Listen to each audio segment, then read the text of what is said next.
Everyone, and welcome. We're going to be exploring Megillas Ruth, the story of Ruth, one of the best known of the biblical stories, but one that has so many layers of meaning. Now, the Book of Ruth itself is a 4-chapter work. We read it every year on Shavuos, on the festival that commemorates the receiving of Torah, and the reasons are given, first of all, because Ruth is a convert, and we ourselves became, so to speak, converts, or not so to speak, we converted nationally on Shavuos, so we commemorate that by reading the story of a convert. We received the Torah, she received the Torah.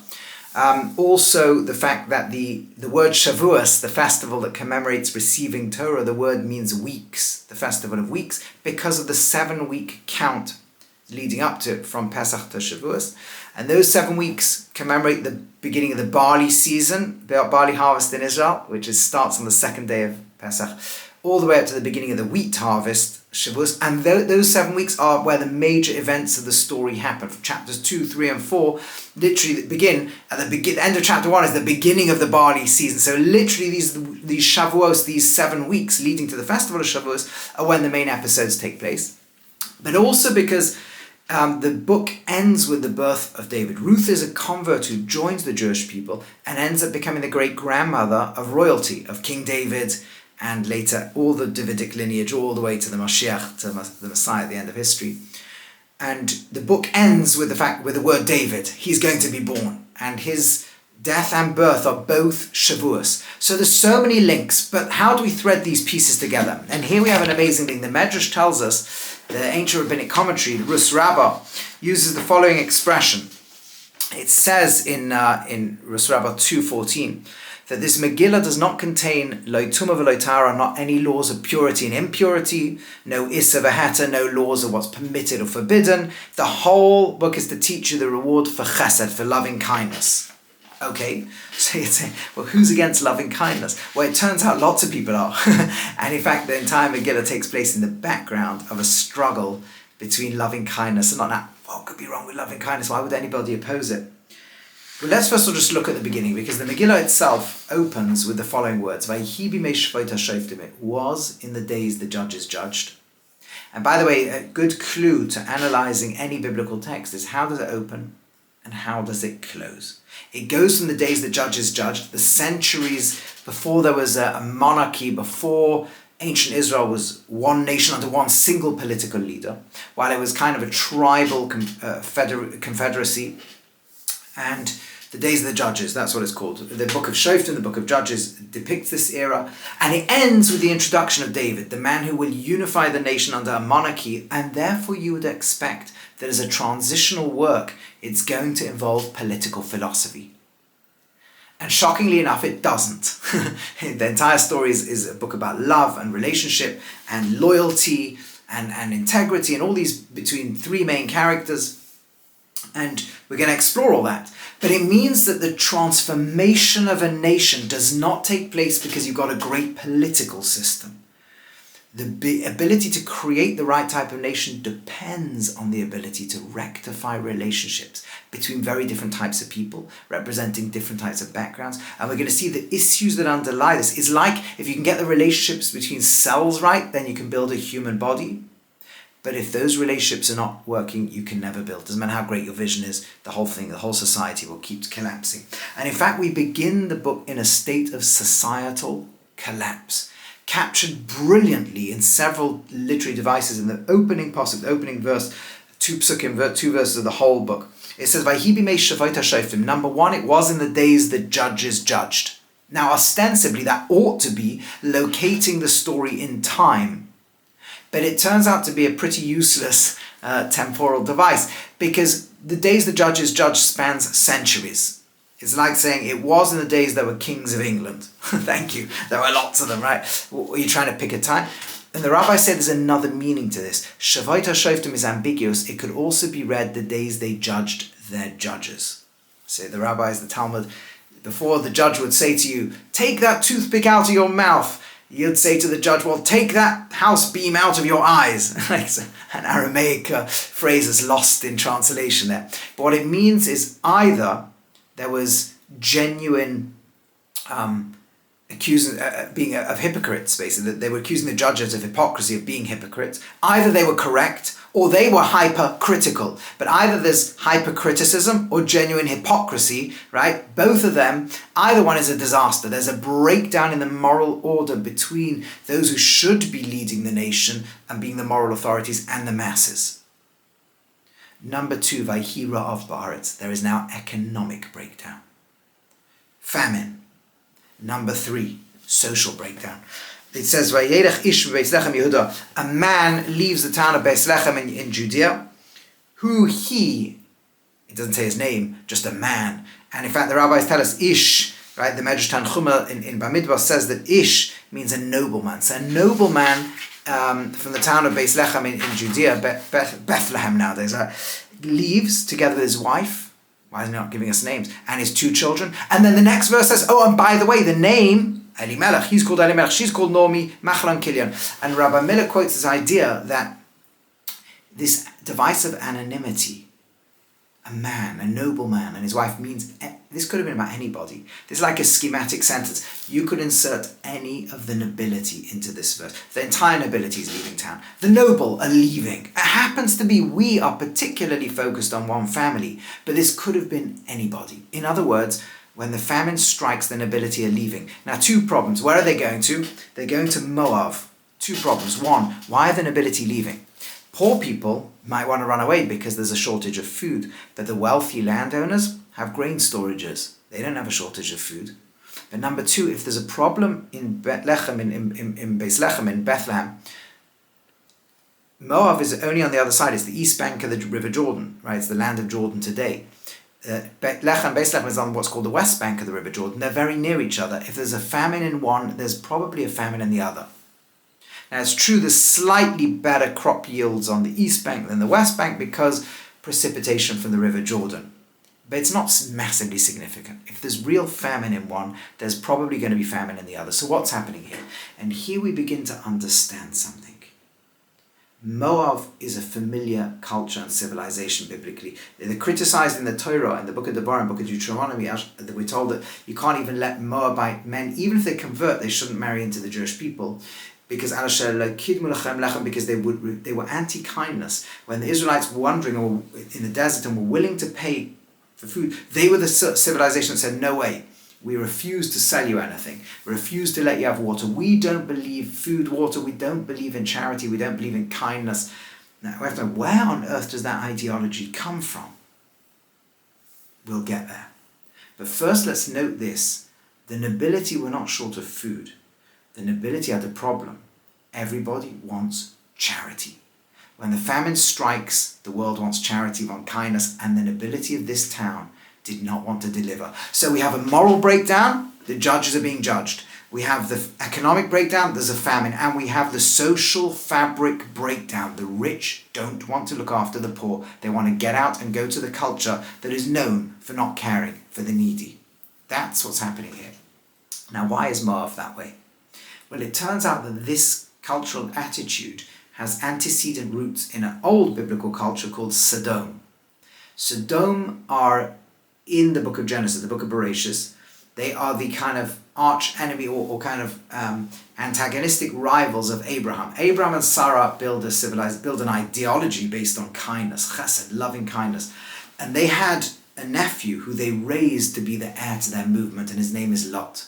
And at a key moment, Lot leaves them, and he goes to the town of Sodom. And Sodom is a place so anti-kindness that whenever the Talmud wants to depict or talk about the character traits of somebody who refuses to give to someone else, even when they don't lose out, or someone who says, shali, shali, whatever's mine is mine, it uses the word midas Sodom, the attribute of Sodom, the anti-kindness, compassion, civilization. Again, how can anybody be anti-kindness? And here's the idea. Here's the idea. In the biblical story, we see it because when the strangers who were angels, dressed looking like humans, come to town and Lot takes them into his house, the natives of Sodom bash down the door. They literally want to abuse the strangers, and they're saved only by miracle. They hate the idea of caring about strangers. Now, you should know there's one other Torah story this way. We've got to get into why is anybody going to be like this? What's going on? And how does this connect to Moab? Well, first I'll tell you how it connects to Moab, then I'll tell you the other biblical story, and then we'll go into why they will be this way, and what that means for us, because it raises, actually they have a very powerful challenge they're going to raise against the concept of kindness. Where's the link to Moab and Sodom? When Sodom is destroyed in the book of Genesis, the book of Bereshit, Lot and his daughters end up running into a cave, and they are convinced the world has been destroyed. And they feel they have no choice but to rebuild. Lot's daughters get their father drunk, and then they have a child through him, and the first child is called Moab, literally means from the father. So the nation of Moab is the derivative culture of the anti-kindness civilization of Sodom. And that civilization is the backdrop of this story. They're maintaining the same trait, anti-kindness, and when the rich from the town of Bethlehem don't want to give charity, they go to the place of anti-kindness, Moab, the derivative culture of Sodom. And so we have a lot of clues that the background issues here are going to link all the way back into the book of Genesis, back into the book of Bereshit, into Sodom. Another important clue that we're linking the same themes comes from the final chapters of the book of Judges. Remember, Ruth opens with the word, it was the days the judges judged. That links us straight back to the end of the book of Judges, the end of the book of Ch.1. And in the book of Judges, there is a tragic final episode, very reminiscent of Sodom, called the Pilegesh Begiva, the concubine of Giva. A man travels through the Benjamin areas of the land, ends up in a town called Giva. Nobody will take him in as a guest. He travels with a concubine woman. Okay, shouldn't have had that type of relationship, but that's a small detail in the story. Everyone refuses to offer hospitality except one old member of the town, brings him in, and just like Sodom, the town members gather, smash the door down, want to abuse the man, end up taking the concubine. By the morning, she has been so badly abused that she dies. He is livid. He chops her body up and does something horrific, sends body parts to each of the tribes of Israel to say, look what's going on. One thing leads to another, and basically a civil war erupts as the tribes come to enact justice. Thousands of people are killed. The tribe of Benjamin is almost totally destroyed. And the book of Judges, the book of Shoftim ends with this kind of story, and then ends with the words, in those days, Ein melech b'Yisrael, there's no king of Israel. Ish hayashav ein aviyasa, everybody did what is straight in their eyes. Boom. Like the great critique of this, if we leave everyone to their own devices, what happens? We need to change this. And here we have the book of Ruth. It was the days the judges judged. Let's watch how this transition happens. So this is where, in ancient Israel, Jews themselves, or Benjaminites, parts of the nation of Israel, had become Sodom-like. They'd become like Moabites. They'd become like this anti-kindness world. It had gone into the fabric of our society. It was a tragedy. And this book opens in a very similar scenario. The nobility want the anti-kindness world. Why is there so much pursuit of anti-kindness? What's going on? And this is going to be critical for the whole Shavuos, because Shavuos is about the greatest act of kindness that ever happened, other than creation itself. Creation is the purest act of giving. If there's a problem with kindness, there's going to be a problem in our relationship with the infinite loving Creator. And Shavuos is when the Creator says, I offer you a pathway to eternity. I offer you, connect to my own will. I offer you my Torah. And if there's a problem with kindness and a reason to run away, there'll be a problem with Shavuos. So let's explore what's going on over here. But you see clearly, the opening verses are clearly throwing all this at us. The moral breakdown, the economic breakdown, and the disastrous social breakdown when the Israelites, the linking back to the story when the Benjaminites wanted to become like Sodom and Moab, and entering here when the wealthy of the town want to go and be like Moab. This whole thing is clearly the shadow of this story. Let's go back to where we meet its origin, its antecedent, back in the book of Bereshit, the book of Genesis. Lot leaves Avram, and the verse that opens that section says, "V'gam lo ta'ilech es Avram." And also Lot. What's happened in the story is Avram and Sarah, Abram and Sarah, they arrived in Canaan, as God said, travel to the land which will become Israel. This is the land your descendants will inherit.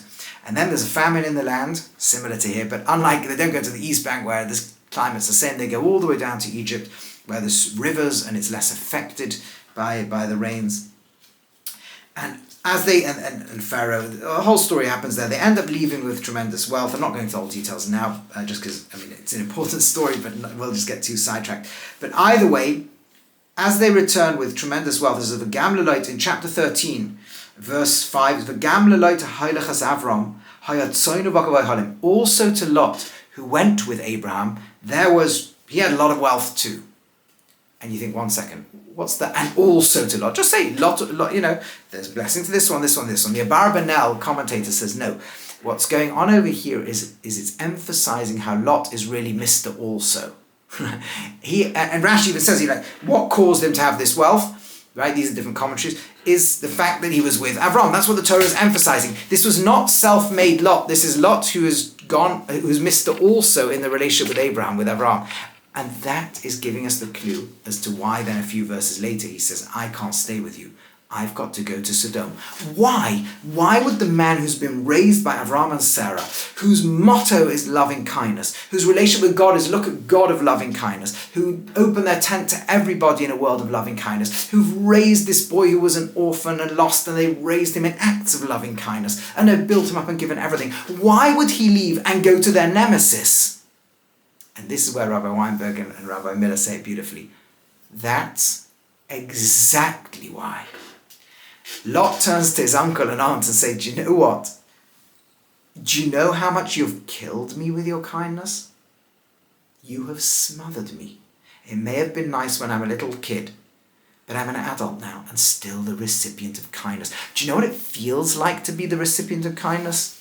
Do you know how humiliating it is? Does anybody like to be a charity case?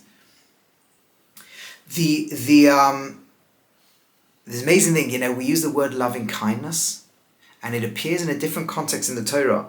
In chapter 20, in the Sedra of the Torah of Kedoshim, Parashas Kedoshim, Leviticus, for the English quote, chapter 20, verse 17, it refers to an incestuous forbidden relationship as chesed. Literally, it is loving kindness. Loving kindness. And Rashi says, the commentator says, no, it means it's shameful. Just like the Aramaic word for kindness is chasuda. What does that mean?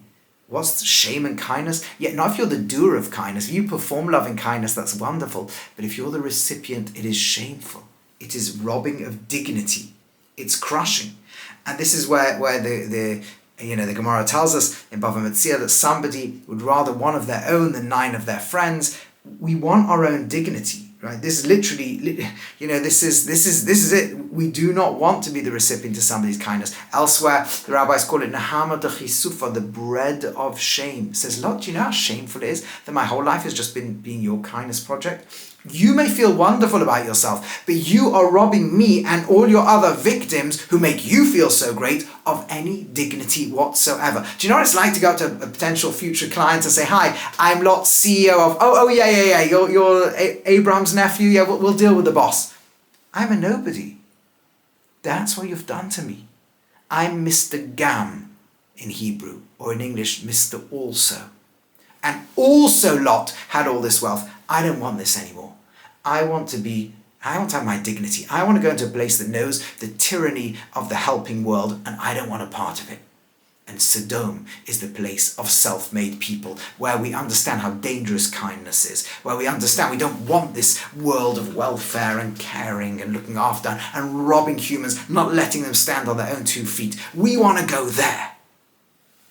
Now, of course, Sodom is totally wrong. It's a terrible thing, and God comes in and punishes the place and destroys it, but he does rescue Lot. And the implications, Lot had a good question. He had a good point. And this point, by the way, is embedded into the psyche of the human being. It lies at the root of a lot of class warfare and class resentment. The rich saying, come on, poor guys, get on your feet. Why are we paying taxes? And the poor saying, we don't want to feel like we're dependent of recipients on you. You should pay your taxes because you've had some unfair advantage or something like that. But it's also true on the psychological relationships of any imbalanced relationship, like parents and children. That 2-year-old desire to say no that makes every kid feel so proud. And it actually goes back to the Garden of Eden. The Garden of Eden's story. Adam sins in the garden, and for the first time uses the word anochi, the Hebrew word which is not I in lexical Aleph Nun Yud meaning me, but anochi, I assert my existential self only after sin.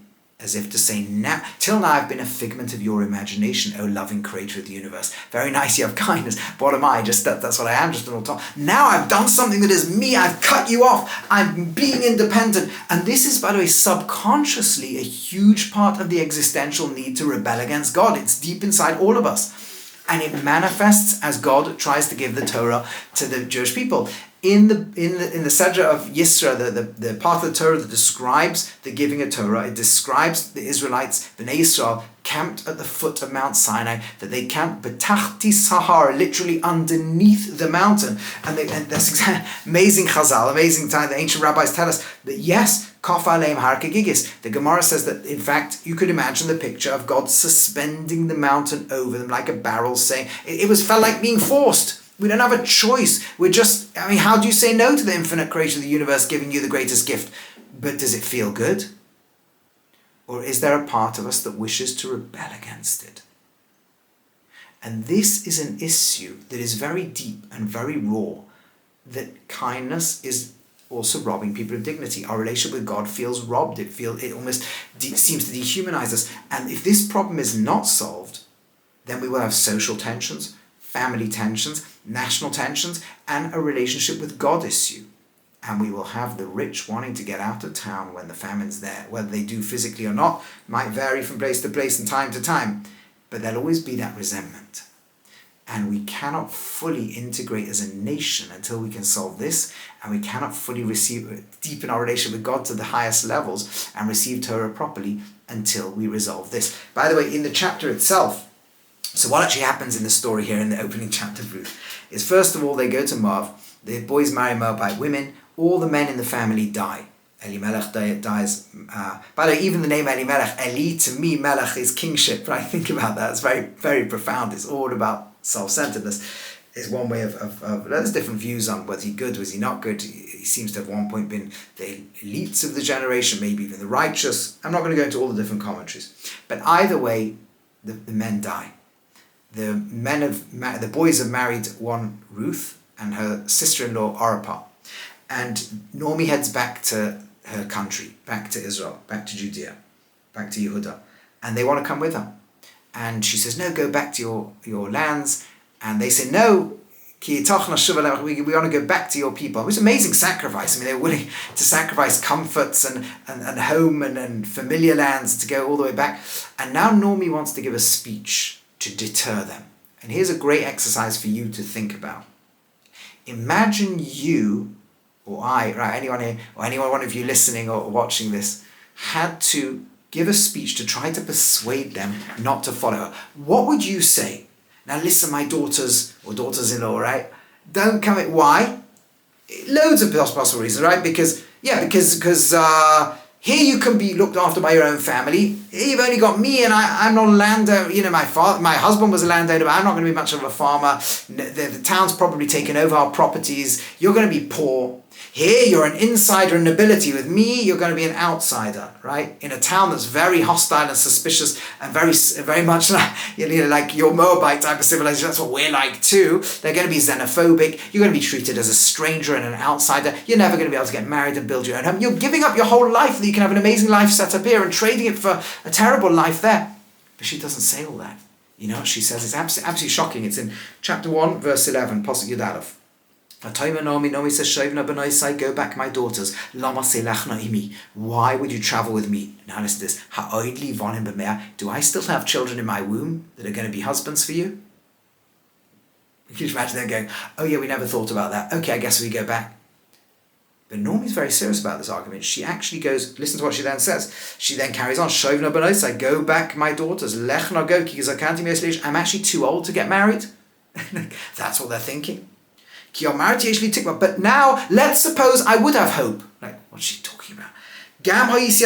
Let's suppose I could even marry someone tonight. What's she thinking? What are they? And maybe I could even have children. Like, you just imagine them looking at her going, oh, wow, she lost all her marbles, what's happening.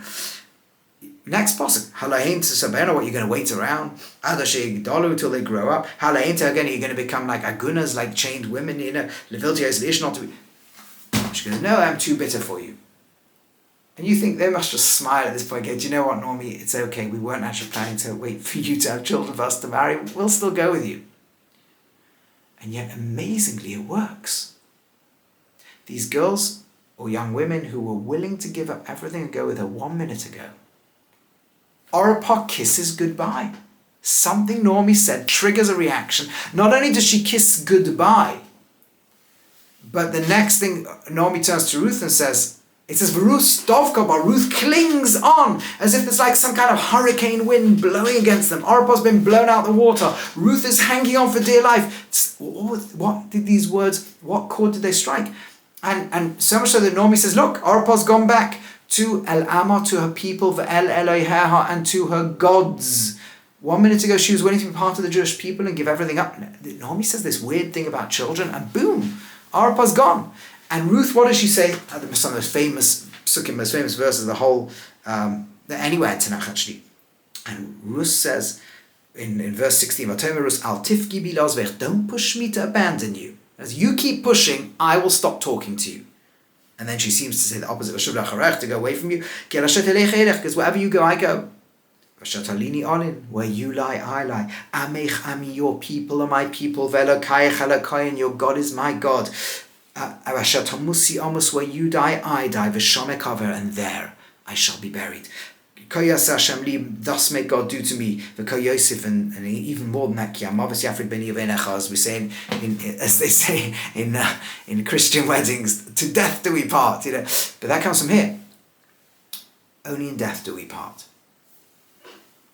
It's contradictory. In other words, what Normie said, and this is what Rabbi Miller brings in his book, the idea. What Normie's saying is, 1 second, girls, you are Moabites. You understand independence. Do you realize that you're probably just coming along with me because you've become so dependent upon me? Because for 10 years I've looked after you and your husbands while they were alive, and now you depend upon me? That's what's happening here, isn't it? You can't perceive reality outside of me anymore. And do you know what that means? That means, do you know how absurd it is? If you really depend on, well, you're going to wait for me to have children? That's ludicrous, right? And Orpah goes, oh my goodness, you're right. I'd become somewhat dependent upon you. I can't believe this. And that's why it's such an impact. I don't want to be, I want to be independent. This is crazy, you know. And she, the Gemara says, in fact now Orpah's descendants commit their existence to destroying Ruth's descendants of King David and everybody, and Goliath the giant who nearly kills King David and others, they're all her children. That's why she's called Harpah elsewhere in Tanakh. It's the same person, right?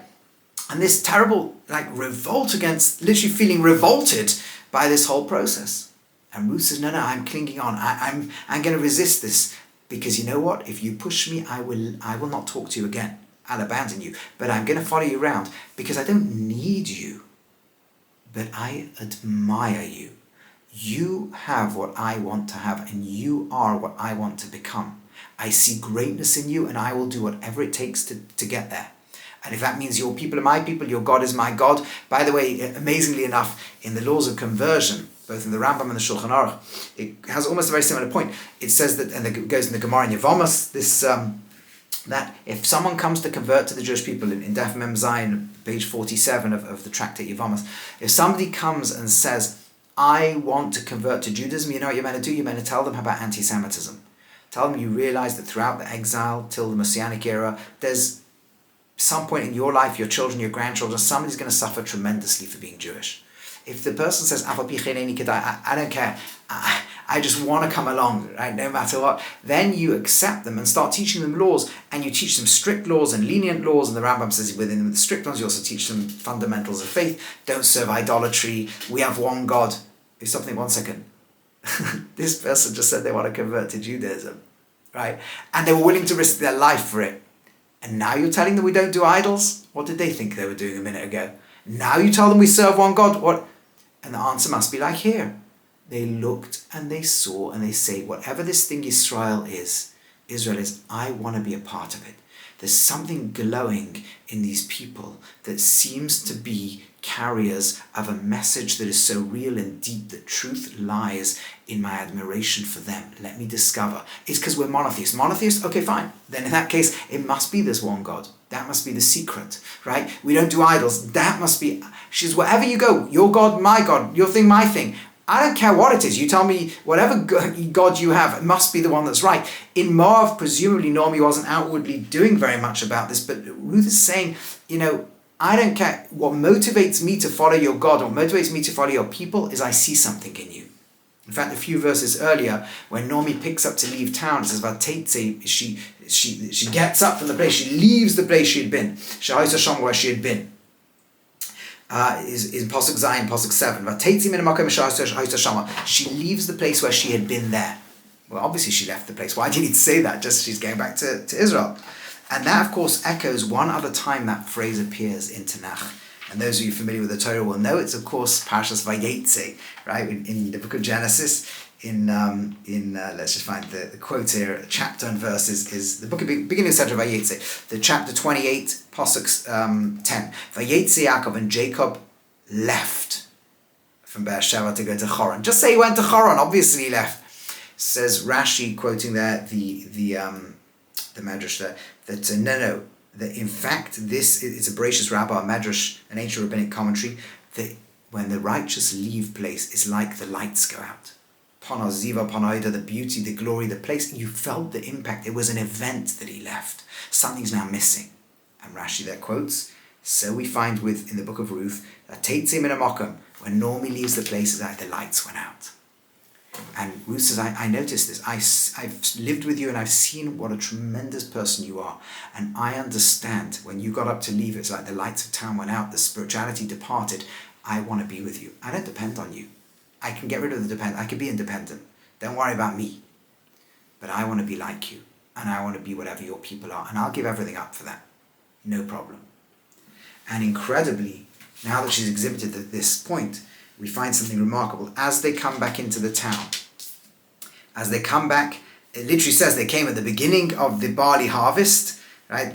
But just the line or so before them, right? Naomi walks into town, the town's gathered around. Now, of course, they're not speaking to her, but they're speaking about her to each other. Is this Naomi? Right? Probably partially sounds like they're mocking her. She says, you know what?